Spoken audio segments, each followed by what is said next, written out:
meine lieben Freunde von altem Lego. Heute machen wir weiter mit dem zweiten und letzten Teil der ersten Legoland-Generation von 1972 bis 1974. Ich habe alle 25 Häuser und 65 Autos für euch zusammengestellt. 1972 gab es die erste blaue Polizeistation, das Reihenhaus, die zweite Windmühle und das sogenannte Stadtzentrum mit einer Straßenplatte aus Karton, die auch getrennt erhältlich war. Die blaue Polizeistation wird auch als Heliport bezeichnet. Am Dach ist der Landeplatz für den Polizeihubschrauber mit dem neuen Rotor auf einer 2x3 Achsenplatte, dem Viererrotor und den 1x8 Rotorblättern.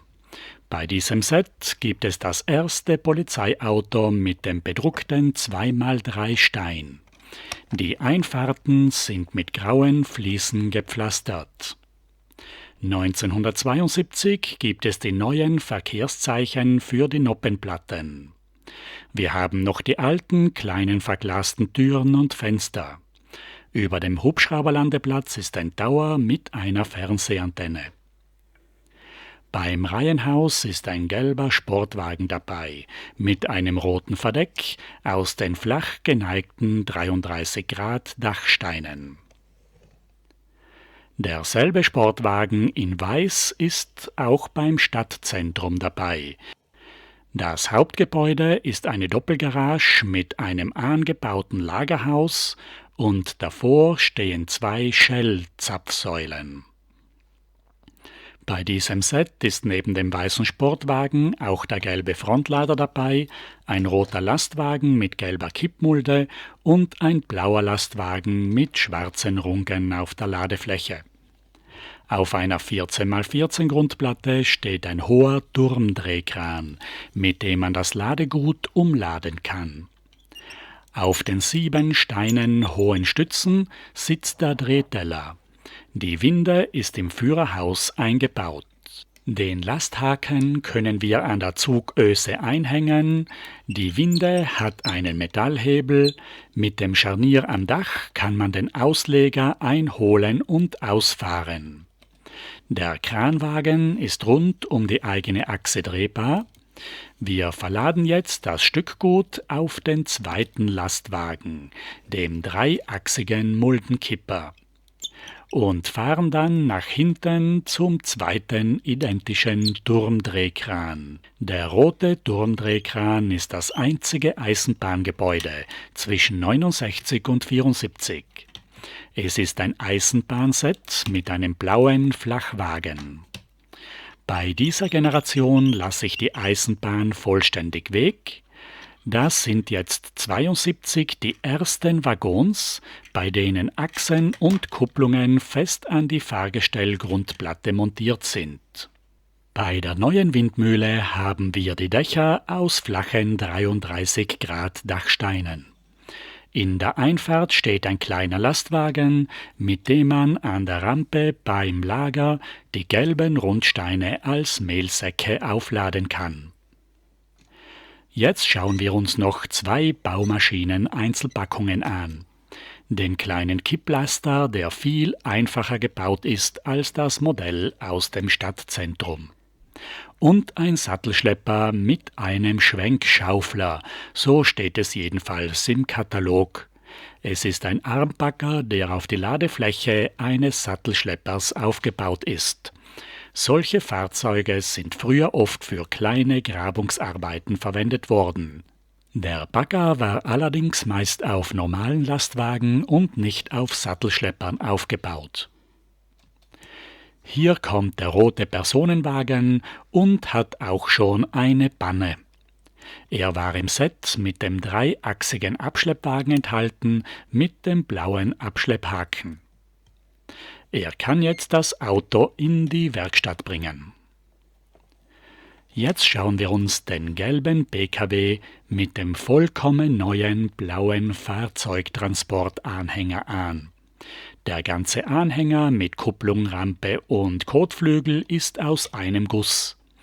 Er hat den roten Formel-1-Rennwagen geladen, den wir uns schon beim vorletzten Video angeschaut haben. Der Lego-Markenlastwagen mit Anhänger ist 72 das erste Set mit Aufklebern. Die Laderäume sind ausreichend groß, obwohl die Wände aus 2x4 Grundsteinen gebaut sind. Vollkommen neu sind die Gabelstapler. Der blaue wird auf dem roten Tieflader angeliefert.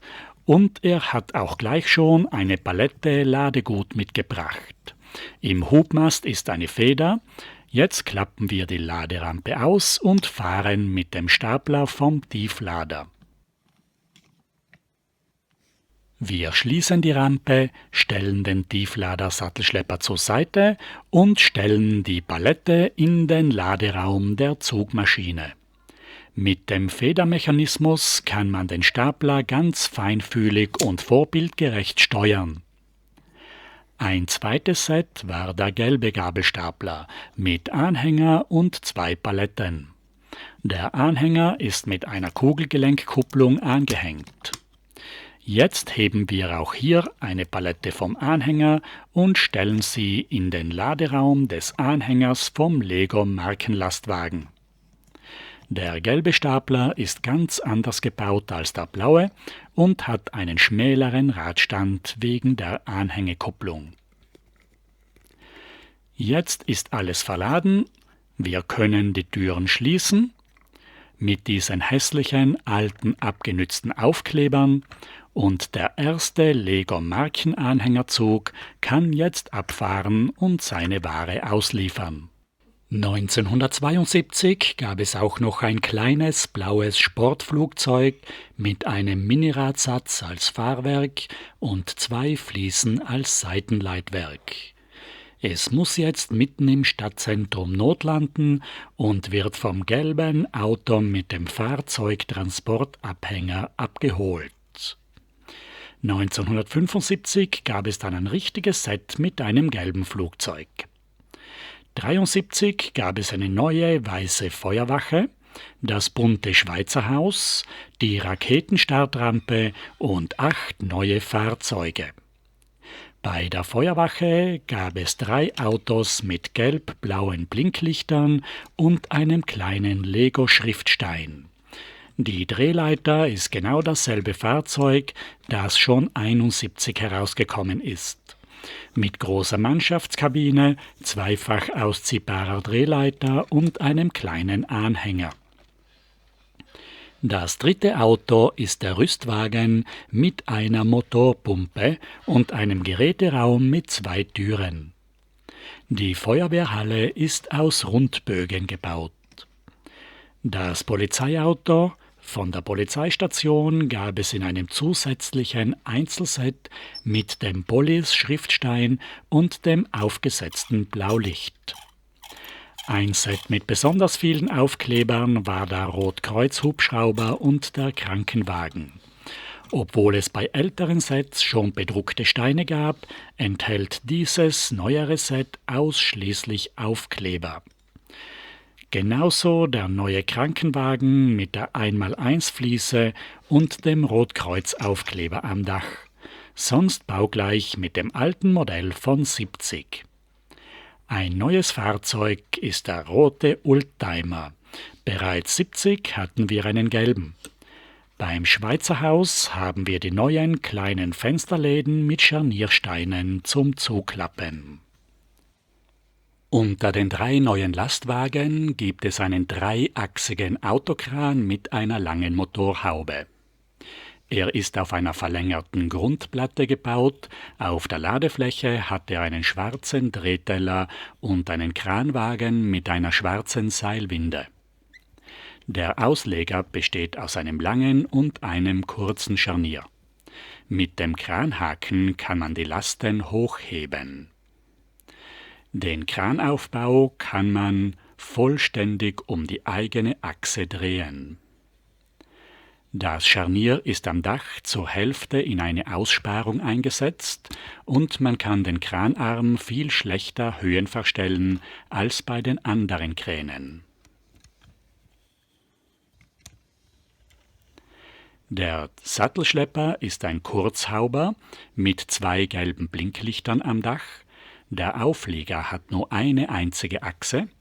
Mit den Stützrädern kann man ihn abstellen. Auf der Ladefläche hat er einen schwarzen Drehteller mit einer gelben Hebebühne, die um die eigene Achse drehbar ist. Die Hebebühne hat mit 2 gelben Gelenken einen Korb mit gelben Gartenzaunelementen. Man kann den Korb bis auf den Boden ablassen. Und man kann den Ausleger für den Transport auf der Ladefläche zusammenklappen und am Halter fixieren. Der dritte Lastwagen ist ein neuer Shell-Tankwagen mit Anhänger. Auf der Rückseite hat er das neue Shell-Logo auf weißen 1x2 Steinen. Auf der Seite haben Anhänger und Tankwagen gelbe Shell-Schriftsteine. 1973 gab es neue blaue Kipploren. Es gab einen Anhängerzug mit einem gelben Traktor, 2 Anhängern und einem blauen Schaufelbagger. Der kleine gelbe Traktor mit einem kleinen Minirad und 2 großen Hinterrädern hat einen gelben Schriftstein auf der Motorhaube. Die blauen Kipploren bestehen aus einem Guss und man kann sie mit 2 Stiften zwischen die Noppen der Halter einhängen. Nach den Fahrzeugen von 73 kommen wir jetzt zum dritten Gebäudeset. Es ist die Raketenstation mit einem 4-achsigen Versorgungsfahrzeug und einem Kontrollgebäude mit einem transparenten, 4-eckigen Parabolspiegel, der aus kleinen, transparenten Platten gebaut ist. Auf blauen Eisenbahnschienen schiebt man die Rakete zur Startrampe, die Versorgungsarme schwenken zur Seite und die Mondrakete hebt ab. Hier sehen wir noch einmal das Versorgungsfahrzeug mit der Fernsehantenne am Heck, die rot-weiße Funkantenne am Dach des Kontrollzentrums, hinten die Schienen, auf denen die Rakete zur Startrampe geschoben wird. Die Raketenspitze mit der Rettungsrakete hat einen besonderen spitzen Kegel mit nur einer Noppe und der Zylinder der Mondrakete ist aus Macaronisteinen gebaut. Die Triebwerke sind aus Dachsteinen und Rundsteinen zusammengesetzt. 1973 gab es auch noch die 3 neuen schwimmfähigen Schiffe, das kleine Fischerboot, das 4-teilige Frachtschiff und den 5-teiligen Tanker. Dann kommen wir auch schon zum letzten Jahr der ersten Legoland-Generation, 1974 mit 3 Gebäuden und 5 Fahrzeugen. Das neue Kieswerk kam im Mai 1974 auf den Markt, mit Bagger, Muldenkipper und Portalkran. Bei den Gebäuden hatten die Fahrzeuge immer noch die alten Kabinen aus einfachen Transparentsteinen.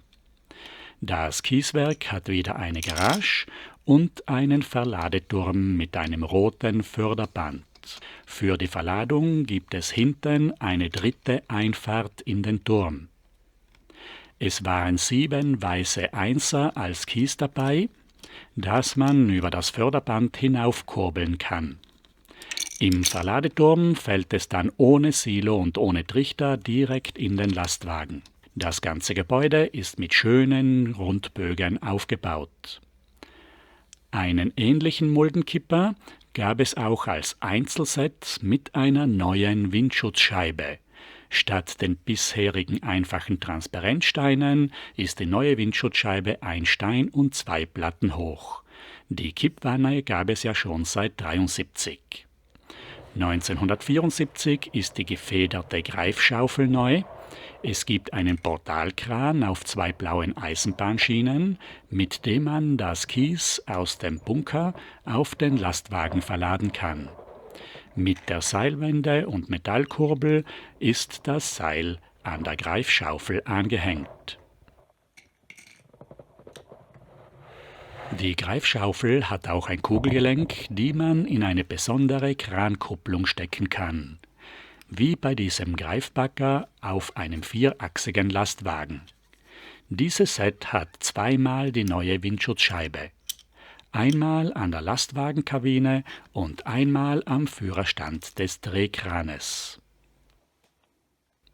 Schon zu Jahresbeginn 1974 gab es die neue Bäckerei mit dem Gartencafé. Es war eines der ersten Sets mit der neuen Legoland 3x4-Tür zum Aufmachen und dem neuen Legoland Tannenbaum. In der Garage steht der Lieferwagen des Bäckers. Er hat 3 Brezelaufkleber auf dem Kastenaufbau und einen transparenten Schrägstein als Windschutzscheibe. Einzigartig 1974 war eine neue Windschutzscheibe, die 1 Stein hoch war und leicht gewölbt, hier beim blauen BKW mit dem Wohnwagen. Diese Windschutzscheibe gab es sonst nur noch beim Rettungshubschrauber.